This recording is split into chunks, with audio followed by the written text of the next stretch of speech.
You weren't born in a palace overlooking the Forbidden City, but in a mud brick shack in Shanxi province. The year is 1370. The Ming Dynasty has just secured the throne. Your father is a peasant, your grandfather was a peasant, and you will remain one. Your life belongs to the emperor before you even learn to walk. Instead of a cradle, a bundle of straw. Instead of toys, a dry branch used to draw in the dust. Life's first lesson. You are fuel for the empire. By age 12, you work 14 hours a day in the fields. Your hands already look like tree bark. You eat rice once a day, if you're lucky with a rotten bean. Welcome to reality. Emperor Zhu Wanzhang fears the nomads from the north. The Great Wall must rise again, higher and stronger than ever. An edict is issued. Every third family must send a man to the construction site. Your father is too old, your brother too young. The choice has been made for you. You are 18. You head north. An official in silk robes looks at you like a draft ox. Height, teeth, shoulder strength, fit. They brand your arm or hand you a token. You are no longer a person. You are an inventory number for a construction squad. Your journey to the Yinshan Mountains takes 2 months on foot. Those who collapse from exhaustion are simply left by the roadside. The first thing you receive isn't a sword to defend the borders, but a heavy hemp basket and a pickaxe. A wall builder digs and carries more than he eats. You are a living crane. Your inventory, a pickaxe made of poor iron, a stone basket, and a rammer. There is almost no machinery. Massive blocks weighing 150 kilograms are dragged up steep slopes by hand. Winches break, ropes snap. If a block slips, it turns everyone below into bloody mincemeat. No one stops the work. The corpse is dragged away, and construction continues. Your armor is a quilted robe that quickly turns to rags. It doesn't protect you from Mongol arrows. It barely protects you from the wind. Every evening you sew it with animal sinew, but it rots from your sweat. Your straw sandals wear out in 3 days. You weave new ones at night, while your fingers cramp.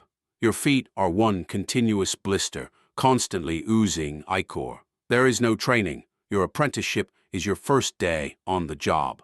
Wake up at 4 a.m., lights out at 10 p.m. You strike the rock with your pickaxe thousands of times. Remember, the stone must be perfectly flat. Not even a knife tip should pass between the bricks. The mortar is made from slaked lime and sticky rice porridge. Yes, food is scarce, but the rice goes into the wall, not your stomach. The empire values the durability of stone more than the durability of your lungs. The overseer carries a bamboo pole. He doesn't talk, he strikes. A block is crooked. A blow. You walk too slowly. A blow.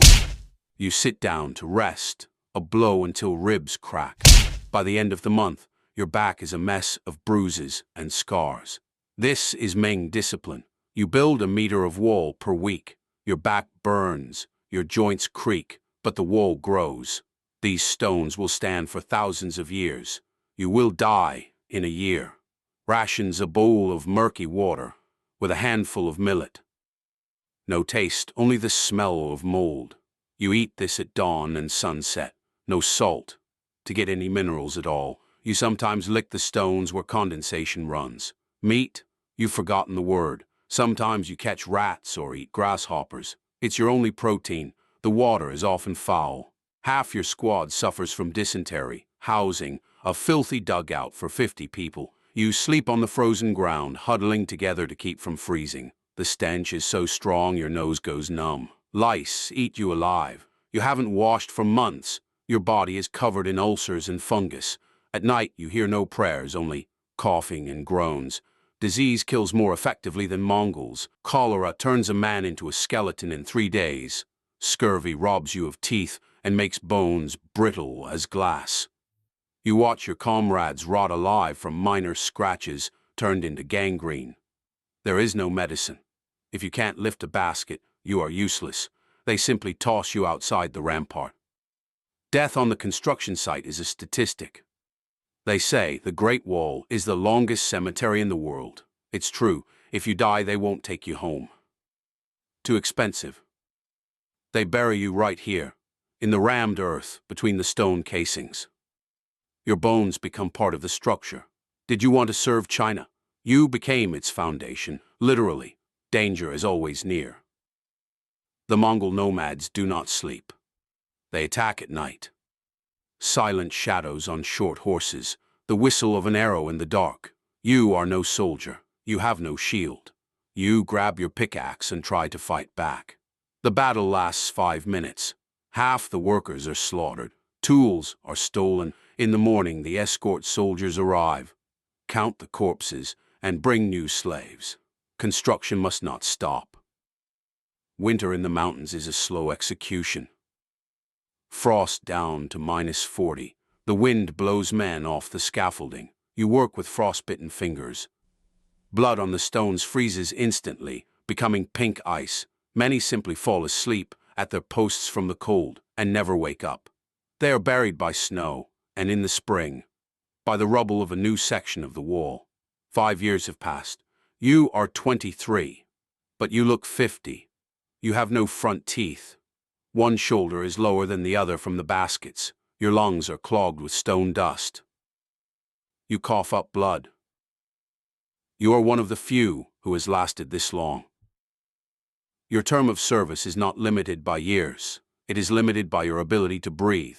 Your retirement comes in the forms of a tower collapse. You don't have time to run. A rumble, dust, darkness. You are pinned by a multi-ton slab. There is no pain, only a weight that cannot be shifted. You lie there and look at a sliver of sky. You realize your work is finished. Your body will remain here, in the heart of humanity's greatest structure. Your name will never be written in the chronicles. The emperor will get the glory, the generals the medals, and you, 2 meters of earth beneath the brick. In 600 years, millions of people will walk here. They will say, "How majestic." They will take photos against the sunset. None of them will smell your sweat, hear the crunch of your bones, or know the taste of your bland millet. Statistics of your life. 23 years lived. 5 of them on the wall. 400 tons of stone and earth carried. 8,000 kilometers walked up and down stairs. Earned, 0. Spent, 1 life. Myths versus reality. Myth, the wall is visible from space. Reality, no, it blends into the landscape. Its width is only a few meters. Myth, it was one continuous line. Reality, it is a network of forts, ramparts, and moats, built at different times. Myth, the wall was built for defense. Reality, it was needed to control trade routes and to keep peasants from fleeing China. Philosophical conclusion, you were dust under the feet of history. But without that dust, there would be no empire. Your suffering turned into granite. Your fear became a fortress. You are the nameless builder of eternity. You sit in your cozy apartment, complaining about slow internet and bad coffee. You fear responsibility and are too lazy to go to the gym. You live in a world where comfort is a right. But remember, civilizations are not built on comfort. They are built on the bones of those who had no choice. On the legacy of those who silently dragged their stone up the mountain. You are the heir to Rome, the heir to China, the heir to millions of slaves who bought you this right just to sit and complain. Cherish your freedom. It was paid for at a very high price.